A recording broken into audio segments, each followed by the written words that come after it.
Hello दोस्तों। तो आज मैं आपसे बात करूंगी द पावर ऑफ हैबिट के बारे में। तो चलिए शुरू करते हैं। तो आप अपने जीवन में कौन सी आदतों के साथ जी रहे हैं? क्या आप धूम्रपान या अन्य आदतों को छोड़ने में समस्याओं का सामना कर रहे हैं? क्या आपको पता है कि आपकी अच्छी आदतें आपके जीवन में बदलाव ला सकती है? हम हर दिन अपने जीवन के कार्य अपनी आदतों पर ही आधारित करते हैं। तो इस ऑडियो बुक में जानिए कि वो कौन सी आदत है जो हमारे जीवन में हमें सफलता से दूर रख रही है।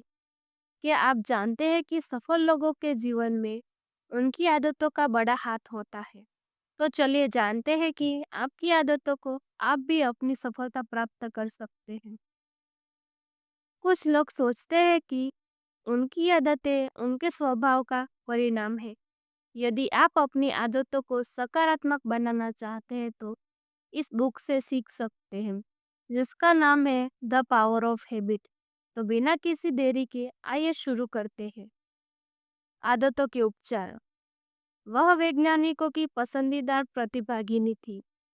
34 वर्षीय लिसा एलन की फाइल के अनुसार उसने 16 साल की उम्र में ही शराब और धूम्रपान करना शुरू कर दिया और उसके जीवन का ज्यादातर हिस्सा मोटापे से जूझते हुए बीता था। जब वह 25 साल की थी तो उसके जीवन में एक ऐसा दौर आया जब उस पर $10,000 का कर्ज हो गया था। कर्ज वसूलने वाली एजेंसी हाथ धोकर उसके पीछे पड़ी हुई थी। अपने जीवन में आज तक लिसा कभी किसी नौकरी में लंबे समय तक टिकी नहीं थी। उसकी बायोडेटा के अनुसार उसका सबसे लंबा कार्यकाल 1 साल से भी कम का था। पर आज शोधकर्ताओं के सामने जो महिला बैठी थी, वह एक दुबले पतले पर तंदुरुस्त शरीर वाली महिला थी, जिसके पैर किसी धावक जितने मजबूत थे।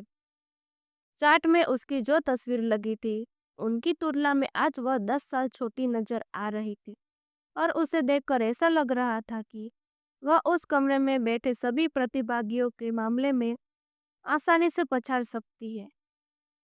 उसकी फाइल में जोड़ी गई सबसे ताजा रिपोर्ट के अनुसार अब लिसा पर कोई कर्ज नहीं था। वह शराब पीना भी छोड़ चुकी थी और पिछले 39 महीनों से सफलतापूर्वक एक ग्राफिक डिजाइन कंपनी में काम कर रही थी। आपने आखिर बार कब सिगरेट पी थी?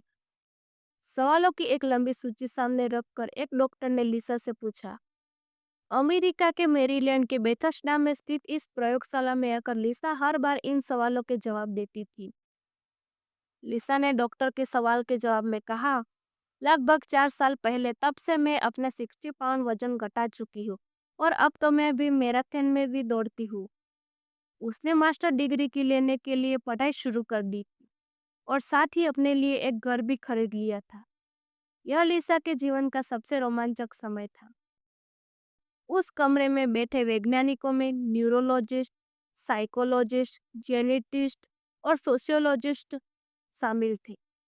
नेशनल इंस्टीट्यूट ऑफ हेल्थ से मिलने वाली राशि की मदद से वैज्ञानिक पिछले 3 सालों से लिसा और उसके जैसे 2 दर्जन से अधिक लोगों को सवाल जवाब कर रहे थे। इसमें धूम्रपान की लत से ग्रस्त रह चुके लोगों के साथ साथ अत्यधिक खाने, शराब और अत्यधिक खरीदारी जैसी अन्य लतों से ग्रस्त लोग भी शामिल थे। इन सभी प्रतिभागियों में एक बात समान थी कि उन्होंने अपेक्षाकृत बहुत ही कम समय में अपने जीवन को एक नई दिशा दी थी। शोधकर्ताओं उनकी इस सफलता का कारण जानना चाहते थे, इसलिए उन्होंने इन लोगों के वाइटल साइंस का मूल्यांकन किया। उनको दिनचर्या जानने के लिए उनके घरों में कैमरे लगाए और उनके डीएनए के कुछ भाग को एक कमरे में रख दिया। फिर उन्होंने प्रयोग के दौरान प्रतिभागियों को स्वादिष्ट भोजन और सिगरेट के धुएं की तेज महक जैसे लालच दिए। वह ठीक उसी समय तकनीकी सहायता से उनके सिर के अंदर झांका और मस्तिष्क में संचालित रक्त और विद्युत आवेगों पर गौर किया। शोधकर्ता यह समझना चाहते थे कि न्यूरोलॉजिकल लेवल यानी तंत्रिक स्तर पर यह आदत कैसे काम करती है और इन्हें परिवर्तन करने के लिए क्या करना होगा। सवालों की एक सूची सामने रखते हुए एक डॉक्टर ने लिसा से पूछा, तुमने यह कहानी कई बार दोहराई है, लेकिन मेरे कई सहकर्मियों ने तुम्हारी कहानी तुम्हारे मुंह से नहीं सुनी। अगर तुम्हें ऐतराज न हो तो क्या तुम हमें बता सकती हो कि तुमने धूम्रपान की आदत कैसे छोड़ी? इसकी शुरुआत मिस्र की राजधानी कायरो में हुई थी। लिसा ने बताया। उसके अनुसार वहां छुट्टियां मनाने का नियंत्रण जल्दबाजी में लिया गया था। कुछ महीनों पहले एक दिन लिसा का पति जब काम से घर पर लौटा तो उसने लिसा को बताया कि वह किसी और से प्रेम करता है और इसीलिए वह लिसा को तलाक दे रहा है। लिसा को अपने पति से मिले धोखे और तलाक को स्वीकार करने में काफी समय लग गया। पहले कुछ दिनों तक वह बहुत दुखी रही, फिर वह पति की जासूसी से लेकर उसकी प्रेमिका का पूरे शहर में पीछा करने लगी। आधी रात को उसे फोन करके बिना कुछ बोले फोन काट देना जैसी हरकतें करती रही। फिर एक शाम नशे में धुत होकर वह अपने पति की प्रेमिका के घर पहुंच गई और उसका दरवाजा पीटते हुए जोर जोर से चिल्लाकर उसका घर जलाने की धमकी देने लगी। वह मेरे जीवन का सबसे बुरा समय था, लिसा ने बताया। मैं हमेशा से मिस्र की पिरामिड देखना चाहती थी, लेकिन तब तक मेरे क्रेडिट कार्ड की लीमा समाप्त हो चुकी थी। मिस्र की राजधानी कायरो में पहले ही दिन सुबह सुबह लिसा लिसा की नींद पास की एक मस्जिद से आती आवाज से खुली। उसके होटल के कमरे में अंधेरा था। हवाई जहाज की यात्रा से थकी हुई लिसा अंधेरे में ही सिगरेट ढूंढने लगी। उस समय वह मानसिक रूप से इतनी अस्थिर थी कि जब उसे प्लास्टिक जलने की बदबू आई तब जाकर उसे एहसास हुआ कि वह सिगरेट की जगह पेन जला रही है। पिछले 4 महीनों से लिसा कई बार रोई थी। वह मन बहलाने के लिए दिन रात खाती और ठीक से सो नहीं पाती। इस दौरान वह बहुत शर्मिंदा, असहाय, उदास और क्रोधित महसूस करती थी। यह सब सोचकर बिस्तर पर लेटे लेटे उसे रोना आ गया। वह बुरी तरह से टूट चुकी थी। लिसा कहती है, मुझ पर उदासी की लहर से छा गई थी। जीवन में मैंने जो कुछ भी चाहा वह सब टूटकर बिखर चुका था। मेरी हालत इतनी खराब थी कि मैं ढंग से एक सिगरेट तक जला नहीं पा रही थी, लिसा ने आगे बताया। फिर मैं अपने पूर्व पति के बारे में सोचने लगी। मुझे लगा कि वापस जाकर अपने लिए नई नौकरी ढूंढना कितना कठिन होगा और मुझे जो काम मिलेगा वह मुझे कितना नापसंद होगा। मैं हर वक्त खुद को अवस्थ महसूस करती हूँ। इन्हीं सब विचारों में गुम मैं बिस्तर से उठी और अचानक बिस्तर के पास की मेज पर रखे पानी के जग को मेरा हाथ लगा और वह जमीन पर गिरकर टूट गया। यह देखकर मैं और भी ज्यादा रोने लगी। मुझे बहुत बेचैनी और निराशा महसूस होने लगी। मुझे लगा कि मुझे अपनी जिंदगी को बदलना होगा। यह कम से कम अपनी एक ऐसी चीज को तो बदलना ही होगा जो मेरे नियंत्रण में हो। लिसा नहा धोकर उस होटल से बाहर निकली। कायरो की गड्ढों में से भरी कच्ची सड़कों पर चलते हुए लिसा ने एक टैक्सी पकड़ी, जो कुछ ही देर में एक पथरीली सड़क पर पहुंच गई। सिर्फ गीजा के पिरामिड और उस विशाल अंतहीन रेगिस्तान से गुजरती लिसा को पल भर के लिए खुद पर ही तरस आ गया। उसे महसूस हुआ कि उसके जीवन में एक निश्चित लक्ष्य बनाने की जरूरत है। कोई ऐसा लक्ष्य जिसे हासिल करने के लिए उसे सचमुच काम करना पड़े। उस टैक्सी के अंदर बैठे बैठे ही लिसा ने निर्णय लिया कि वह एक बार फिर मिस्र वापस आएगी और रेगिस्तान की ट्रेकिंग करेगी। लिसा जानती थी कि यह एक कनक भरा विचार था। उसका वजन बहुत ज्यादा और शरीर भारी भरकम था। उसका बैंक खाता भी खाली हो चुका था। उसे तो यह भी नहीं पता था कि जो रेगिस्तान उसकी आंखों के सामने है उसका नाम क्या है और उसकी पैदल यात्रा संभव होगी या भी नहीं। हालांकि लिसा के लिए इनमें से कोई भी बात महत्वपूर्ण नहीं थी, क्योंकि उसे तो बस कुछ ऐसा चाहिए था जिस पर वह अपना ध्यान केंद्रित कर सके। लिसा ने खुद को इनको तैयार करने के लिए 1 वर्ष का समय लिया। लिसा जानती थी कि इस कठिन अभियान को पूरा करने के लिए उसे त्याग करना होगा। सबसे महत्वपूर्ण बात कि उसे धूम्रपान छोड़ना होगा। इस घटना के 11 महीनों बाद लिसा उस रेगिस्तान की यात्रा पर थी। हालांकि यह यात्रा 6 लोगों के साथ एक एयर कंडीशनर गाड़ी में की गई थी। और हाँ, उनकी गाड़ी में इतना सामान था कि जैसे पानी, खाना, टेंट, नक्शे, जीपीएस और टूएट रेडियो वगैरह। उसमें सिगरेट का एक डिब्बा रखने देने से कोई फर्क नहीं पड़ने वाला था। लेकिन टैक्सी में बैठी लिसा को यह सब पता नहीं था। प्रयोगशाला में वैज्ञानिक के लिए भी लिसा की इस यात्रा की विस्तृत जानकारी महत्वपूर्ण नहीं थी, क्योंकि उनकी दिलचस्पी तो बस लिसा की आदतों में थी। और अब धीरे धीरे वे समझने लगे थे कि उस दिन कायरो में धूम्रपान छोड़ने का निर्णय लेकर लिसा अपने स्वभाव में ऐसा बदलाव लाने में सफल हो गई, जिससे उसके जीवन में परिवर्तनों का एक सिलसिला शुरू हो गया, जिनका सकारात्मक प्रभाव उसके जीवन के हर पहलू में स्पष्ट नजर आने लगा। अगले 6 महीनों में लिसा की धूम्रपान की आदत का स्थान रोज सुबह जॉगिंग ने ले लिया, जिससे उसकी खाने पीने, नींद और काम से जुड़ी आदतों भी बदल गई। अब तो लिसा पैसों की बचत भी करने लगी थी। वह हर रोज अपनी एक कार्य योजना भी बनाती और साथ ही अपने भविष्य सुनियोजित करने की योजनाएं भी बनाने लगी। इसके बाद लिसा ने पहले हाफ मैराथन में हिस्सा लिया और फिर वह फुल मैराथन में भी दौड़ने लगी। उसने अपनी उच्च शिक्षा पूरी की, अपने लिए एक घर भी खरीद लिया और फिर एक अच्छे लड़के से उसकी सगाई भी हो गई। आखिरकार उस वैज्ञानिकों के अभ्यास के लिए चुना गया। शोधकर्ताओं ने लिसा के दिमाग की छवियों का परीक्षण किया, तो उन्हें कुछ उल्लेखनीय बातें दिखाई दी।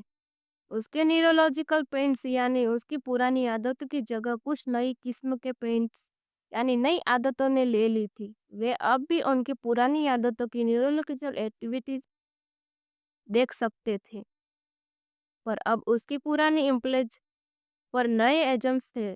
जैसे जैसे लिसा की आदत बदलती गई, उसका मस्तिष्क भी बदल गया। वैज्ञानिकों का मानना था कि लिसा में आए इस बदलाव का कारण कायरो की वह यात्रा नहीं थी और न ही इसका संबंध लिसा के तलाक व रेगिस्तान की यात्रा से था। लिसा ने सबसे पहले धूम्रपान की आदत बदलने पर ध्यान केंद्रित किया और यही उसके अंदर आए बदलाव का मुख्य कारण था। इस अभ्यास में हिस्सा लेने वाले अन्य प्रतिभागियों भी ठीक इसी प्रकार की प्रक्रिया में गुजरे थे। अपने सिर्फ एक पैटर्न जिस पराधन आधार कहा जाता है पर ध्यान केंद्रित करने के लिसा अपने जीवन के अन्य रूटीन्स यानी तशरीदा आदतों को बदलना भी सीख गई थी। ऐसा नहीं है कि ऐसे बदलाव केवल व्यक्तिगत स्तर पर ही संभव है। अगर कोई संगठन भी अपनी आदतें बदलने पर ध्यान केंद्रित करता है तो उसमें बदलाव संभव है। एंड गेवल, मरस्टम, एलोकोआ और टारगेट जैसी कंपनियों ने इस अंतर्दृष्टि को अच्छी तरह समझा है। इसलिए अब ये कंपनियां अपने ग्राहकों को व कर्मचारियों की हर तरह की आदतों को प्रभावित करने में सक्षम हो गई है। जैसे काम कैसे पूरा हो, कर्मचारियों से संवाद कैसे हो और ग्राहकों को पता चले कि बिना किसी उन्हीं की खरीदारी को प्रभावित कैसे किया जाए वगैरह। मैं आपको आपका हाल ही में दिखाया गया स्कैन दिखाना चाहता हूँ। लिसा के परीक्षण के अंत में एक शोधकर्ता ने उससे कहा, उसके कंप्यूटर स्क्रीन पर लिसा को उसके मस्तिष्क की छवियां दिखाई और मस्तिष्क के मध्य वाले हिस्से की ओर इशारा करते हुए बताया, यह आपके दिमाग का वह हिस्सा है जो भूख और तृष्णा से संबंधित है और अब भी सक्रिय है। आपका मस्तिष्क अब भी ऐसी इच्छाएं पैदा करता है जो आपको बार बार अधिक तक खाने के लिए प्रेरित करते हैं। इसके बाद उसने लिसा के माथे के करीब स्थित एक हिस्से की ओर इशारा करते हुए कहा, लेकिन इस स्थान पर नई गतिविधियां नजर आ रही है। हमारा मानना है कि यहाँ व्यवहार नियंत्रण और आत्मा अनुशासन की आदतों का निर्माण होता है। जब से आप इस प्रयोगशाला में आने लगी है, तब से आपकी ये गतिविधियां और अधिष्ट स्पष्ट हो गई है।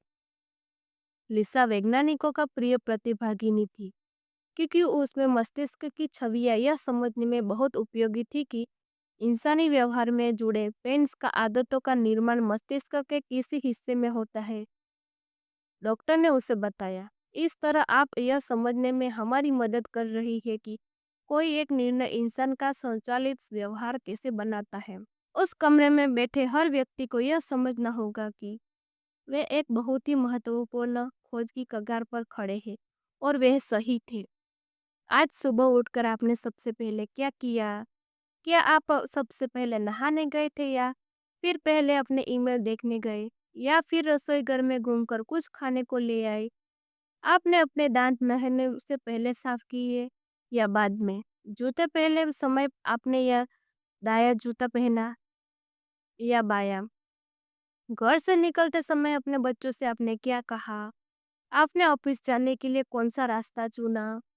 ऑफिस में अपने केबिन में पहुंचकर आपने सबसे पहले अपने ईमेल देखे, सहकर्मी से बात की या फिर दिन भर के कार्यों की रुचि में बनाने में लग गए?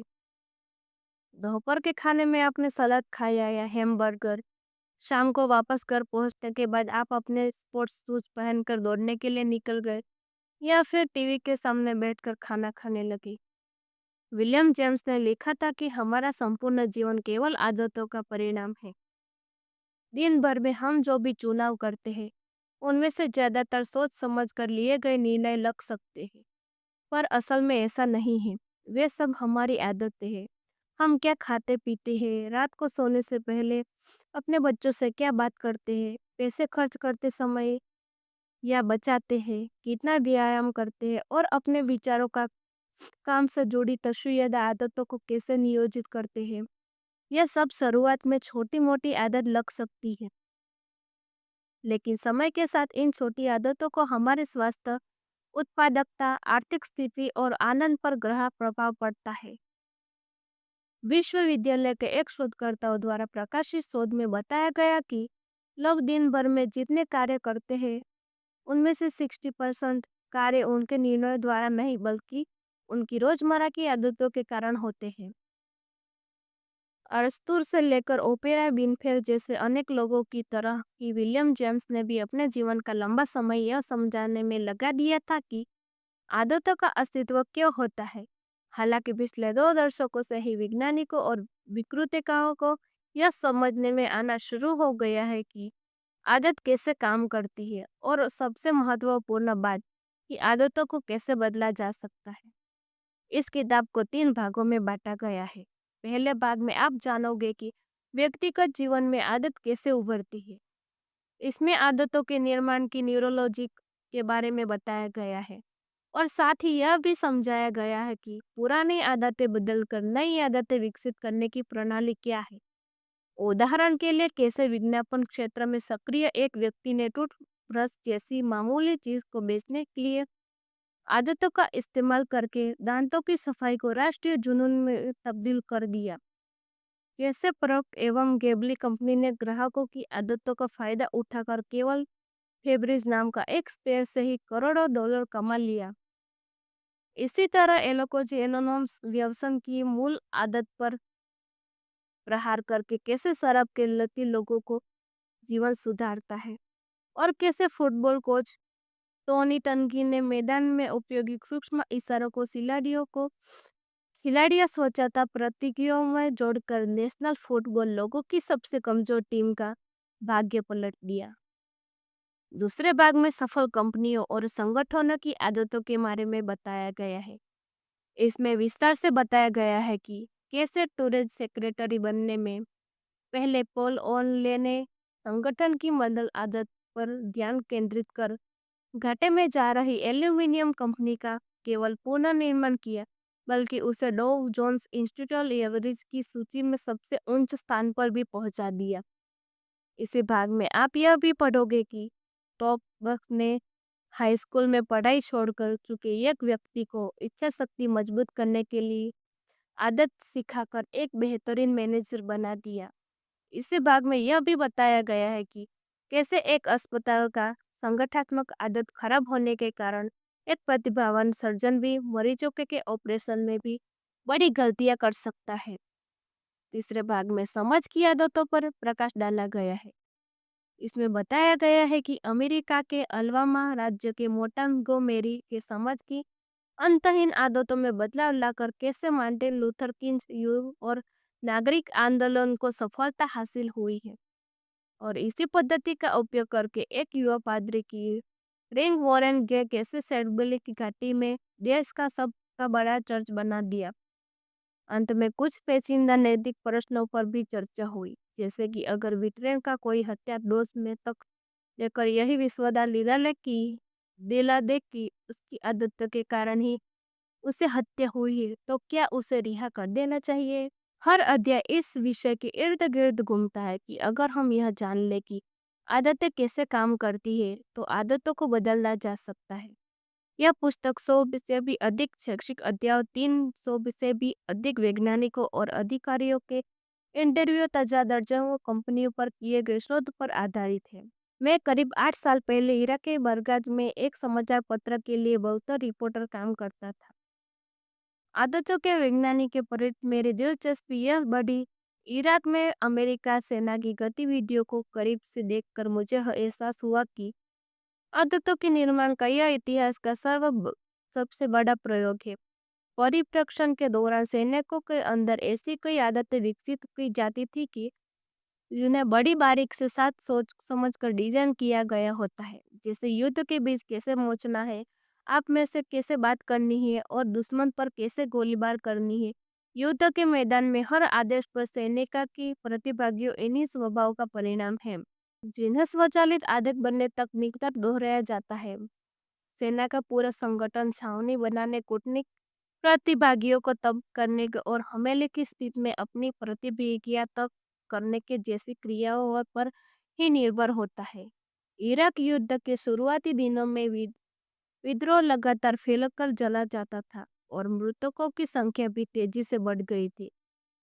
उस समय सेना के कोई अफसर ऐसी आदतों की पहचान करने को कोशिश में लगे थे कि जो सैनिकों को और हैराकियों को इस तरह प्रभावित कर सके जिनमें शांति निर्माण हो सके।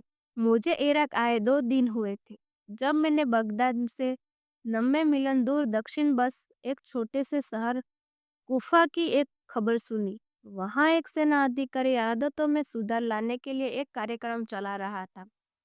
वह अधिकारी एक मैनेजर था जिससे वहां हाल ही में हुई दंगों के वीडियो देखकर एक पैटर्न का पता लगाया कि आमतौर पर हिंसा की शुरुआत इराकियों की भीड़ द्वारा प्लाजा गया ऐसी ही अन्य किसी खुली जगह पर होती है।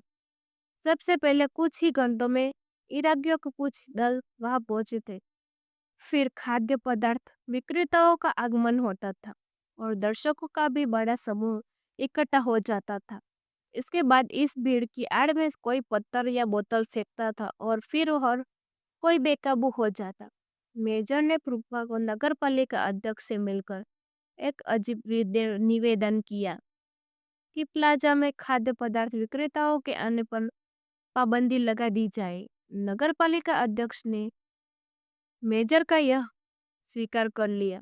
कुछ सप्ताह बाद कुफा की सबसे बड़ी मस्जिद मस्जिद अल कुफा के आसपास थोड़ी सी भीड़ जमा हो गई और दिन भर में यही भीड़ काफी बढ़ गई। फिर इस भीड़ में शामिल कुछ लोग भड़काऊ नारे लगाने लगे। यह देखकर इराकी पुलिस को स्थिति बिगड़ने की आशंका हुई और इन्होंने अमेरिका की सैन्य छावनी में फोन कर सैनिकों को तैयार करने के लिए कहा दिया।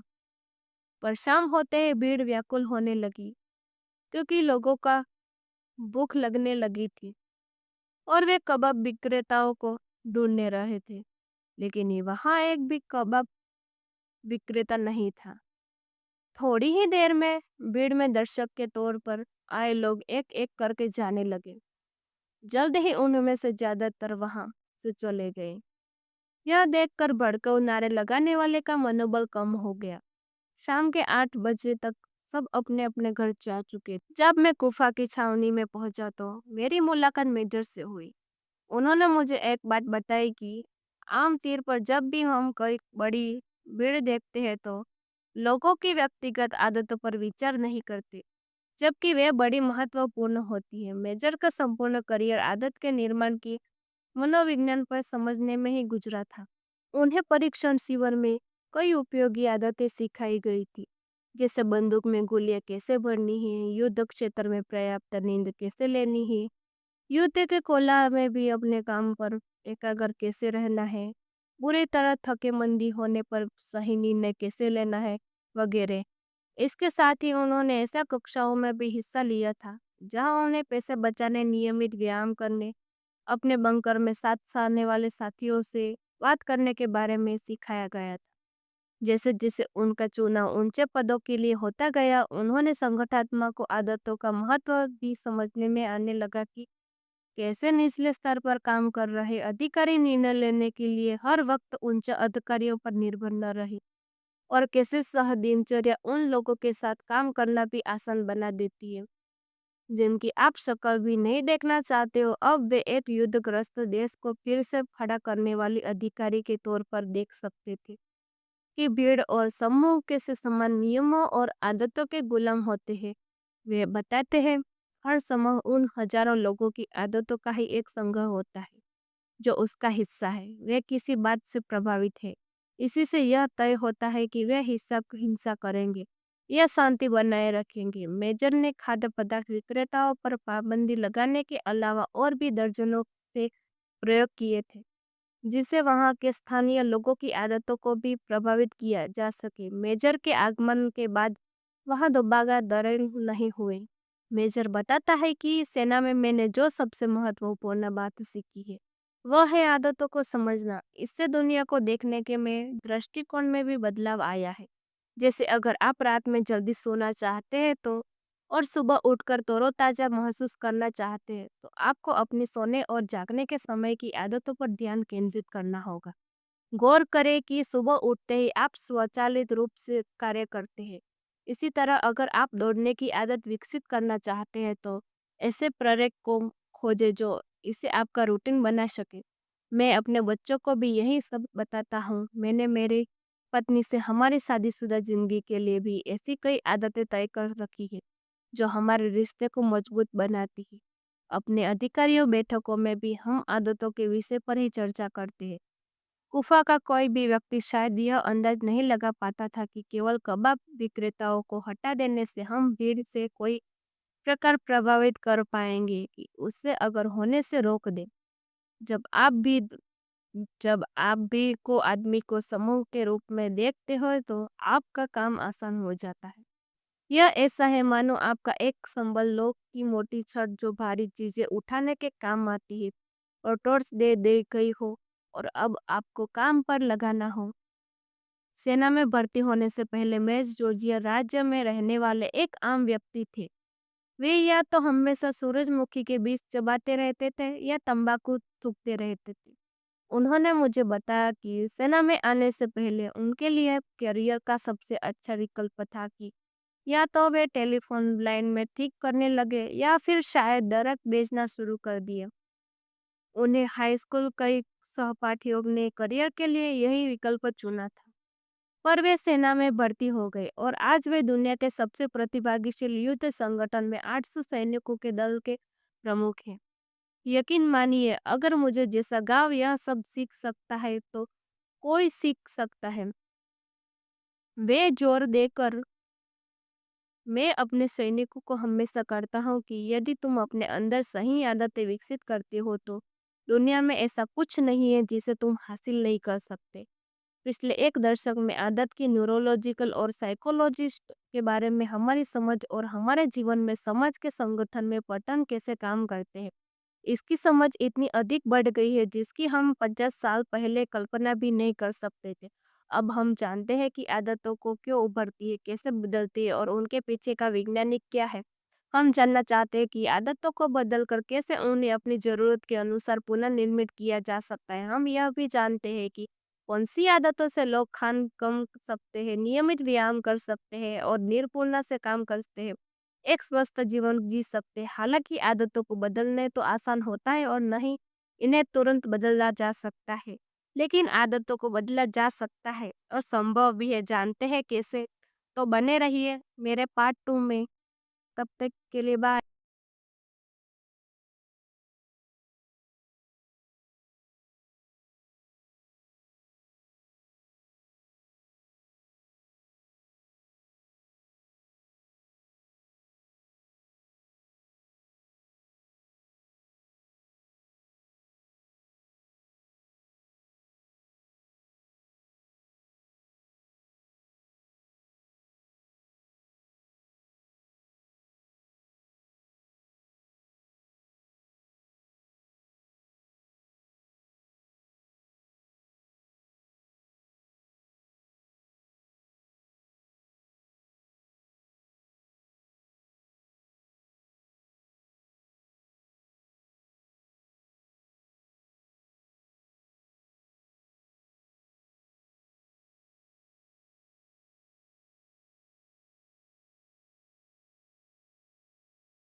सवालों की एक सूची सामने रखते हुए एक डॉक्टर ने लिसा से पूछा, तुमने यह कहानी कई बार दोहराई है, लेकिन मेरे कई सहकर्मियों ने तुम्हारी कहानी तुम्हारे मुंह से नहीं सुनी है।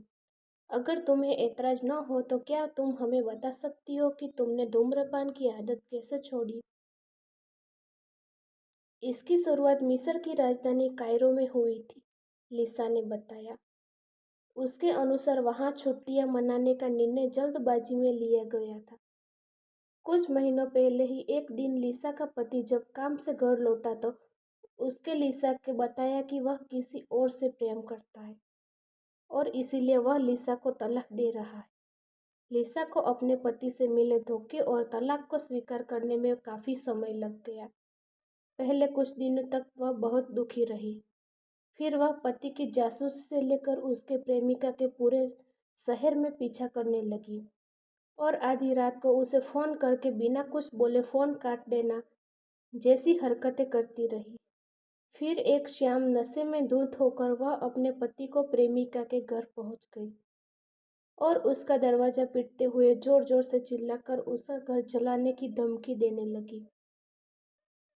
वह मेरे जीवन का सबसे बुरा समय था, लिसा ने बताया। मैं हमेशा से मिस्र के पिरामिड देखना चाहती थी, लेकिन तब तक मेरे क्रेडिट कार्ड्स की लिमिट अधिक सीमा समाप्त हो चुकी थी। मिस्र की राजधानी कायरो में पहले दिन सुबह सुबह लिसा की नींद पास की एक मस्जिद से आती अजान की आवाज से खुली। उसके होटल के कमरे में अंधेरा था। हवाई जहाज की यात्रा में थकी हुई लिसा अंधेरे में ही सिगरेट ढूंढने लगी। उस समय वह मानसिक रूप से इतनी अस्थिर थी कि जब उसे प्लास्टिक जलने की बदबू आई, तब जाकर उसे एहसास हुआ कि वह सिगरेट की जगह पेन जला रही। पिछले 4 महीनों में लिसा कई बार रोई थी। वह मन बहलाने के लिए दिन रात खाती थी और ठीक से सो नहीं पाती थी। इस दौरान वह बहुत शर्मिंदा, असहाय, उदास और क्रोधित महसूस करती थी। ये सब सोचकर बिस्तर पर लेटे लेटे ही उसे रोना आ गया। वह बुरी तरह से टूट चुकी थी। लिसा कहती है, मुझ पर उदासी की लहर सी छा गई थी। जीवन में मैंने जो कुछ भी चाहा, वह सब टूटकर बिखर चुका था। मेरी हालत इतनी खराब थी कि मैं ढंग से एक सिगरेट तक नहीं जला पा रही थी। फिर लिसा आगे बताती है, फिर मैं अपने पूर्व पति के बारे में सोचने लगी। मुझे लगा कि वापस जाकर अपने लिए नई नौकरी ढूंढना कितना कठिन होगा और मुझे जो काम मिलेगा वह मुझे कितना नापसंद होगा। मैं हर वक्त खुद को अस्त व्यस्त महसूस करती हूँ। इन्हीं सब विचारों में गुम मैं बिस्तर से उठी और अचानक बिस्तर के पास की मेज पर रखे पानी के जग को मेरा हाथ लगा और वह जमीन पर गिरकर टूट गया। यह देखकर मैं और भी ज्यादा रोने लगी।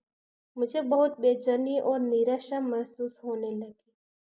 मुझे लगा कि मुझे अपनी जिंदगी को बदलना होगा, या कम से कम अपनी एक ऐसी चीज को तो बदलना ही होगा जो मेरे नियंत्रण में हो।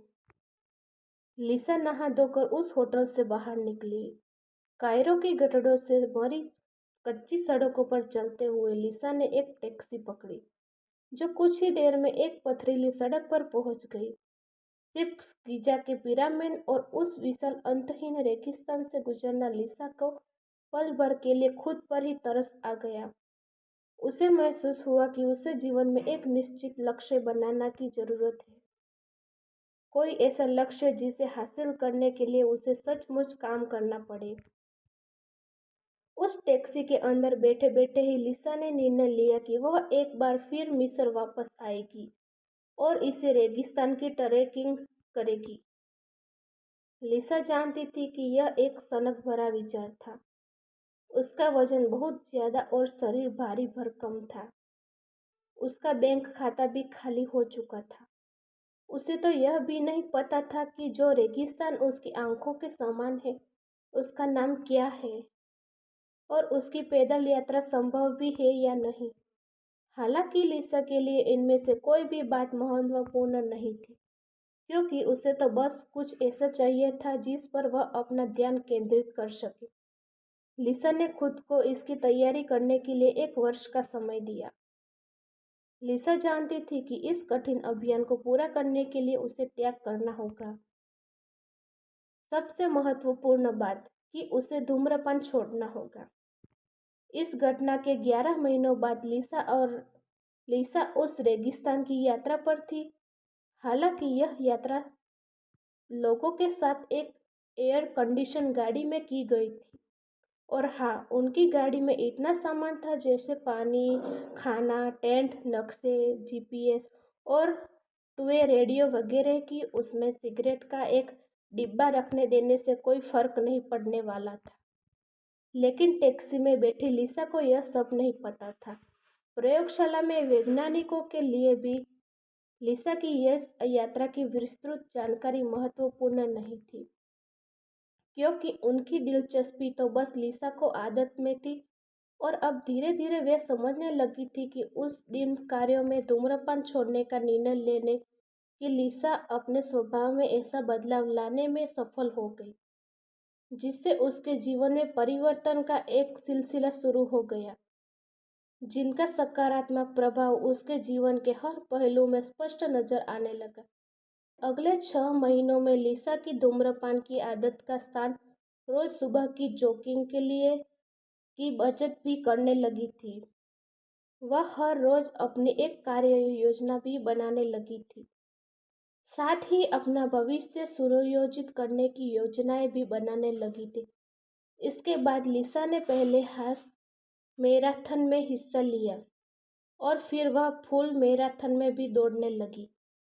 उसने अपनी उच्च शिक्षा पूरी करने अपने लिए एक घर भी खरीद लिया था और फिर एक अच्छे लड़के से उसकी सगाई भी हो गई। आखिरकार उसे वैज्ञानिकों के अभ्यास के लिए चुना गया। शोधकर्ताओं ने लिसा की दिमाग की छवियों का परिणाम किया तो उन्होंने कुछ उल्लेखनीय बातें दिखाई दी। उसके न्यूरोलॉजिकल पेंट्स यानी उसकी पुरानी आदतों की जहर कुछ नए किस्म के पेंट्स यानी नई आदतों ने ले ली थी। वे अब भी उसकी पुरानी आदतों की न्यूरल एक्टिविटी देख सकते थे, पर अब उसकी पुरानी इम्प्लेजेस हावी से जैसे जैसे लिसा की आदत बदलती, उसका मस्तिष्क भी बदल गया। वैज्ञानिकों का मानना था कि लिसा में आए इस बदलाव का कारण कायरो की वह यात्रा नहीं थी और न ही इसका संबंध लिसा के तलाक या रेगिस्तान की यात्रा से था।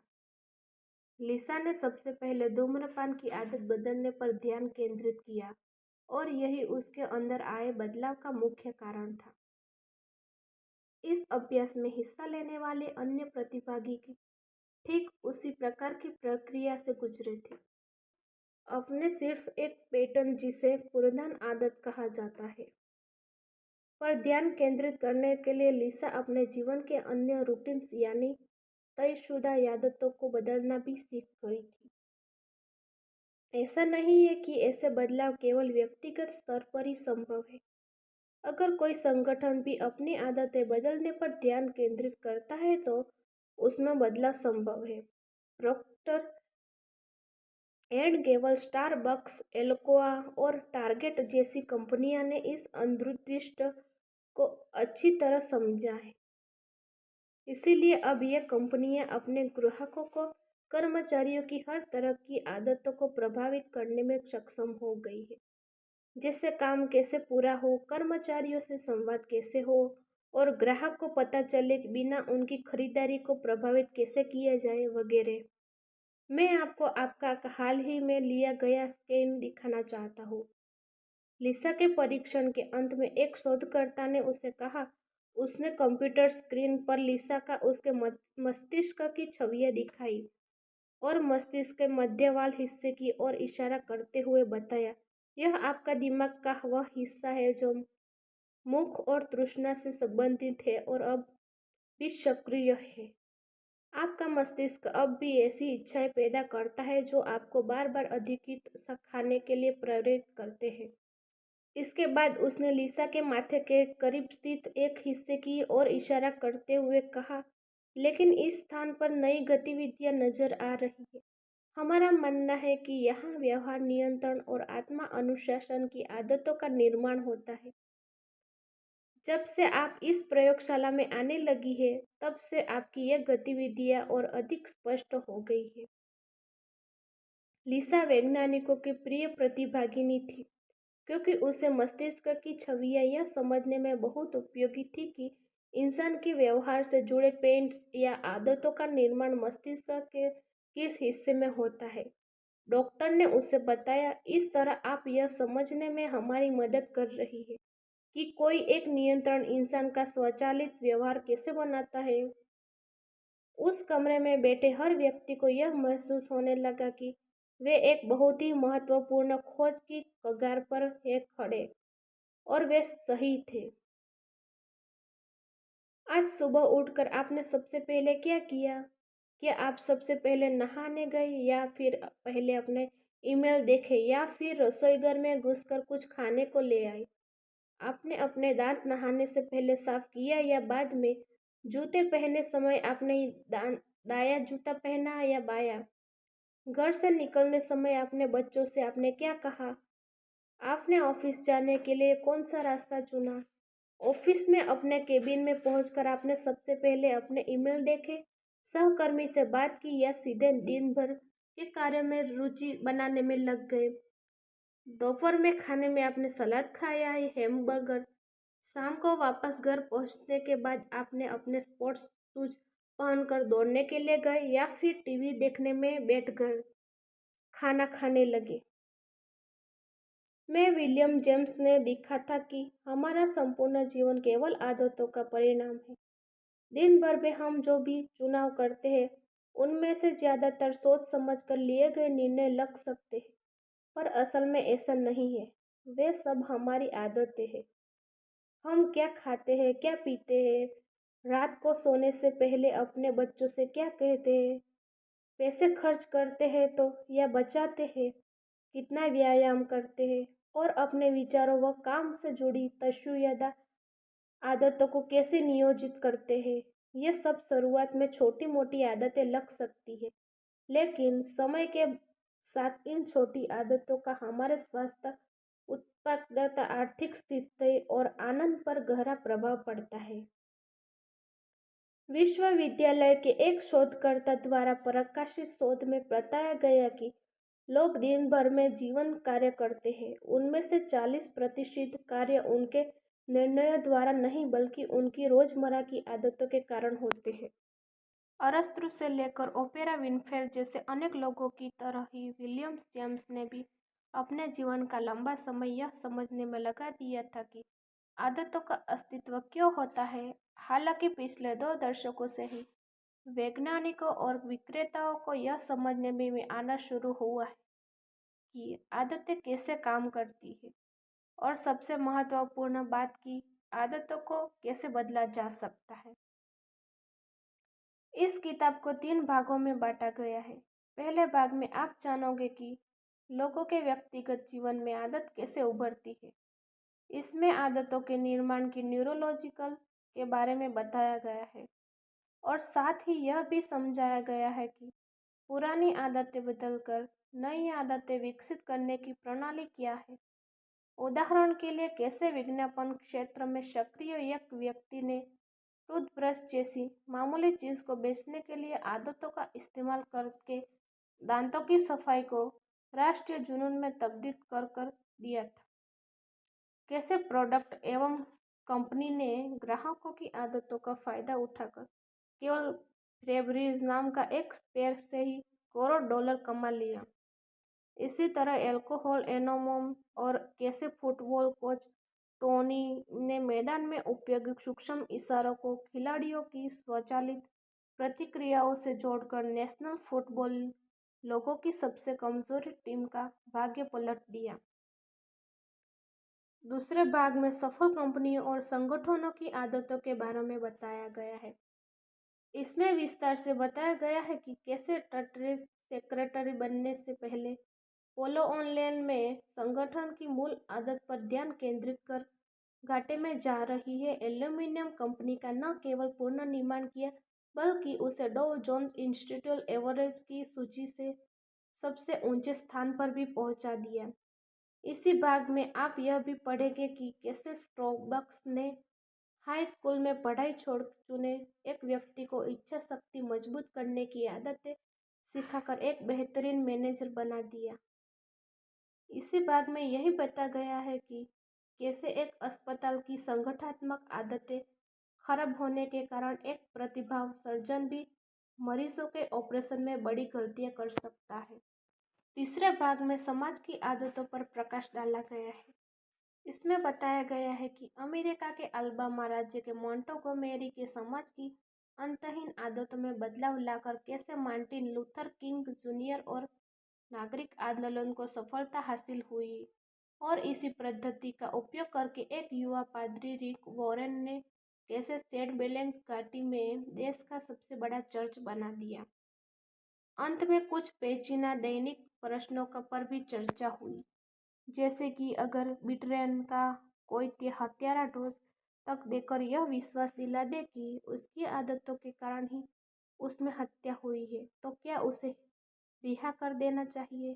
हर अध्याय इसी विषय के इर्द गिर्द घूमता है कि अगर हम यह जान लें कि आदत कैसे काम करती है तो आदतों को बदलना जा सकता है।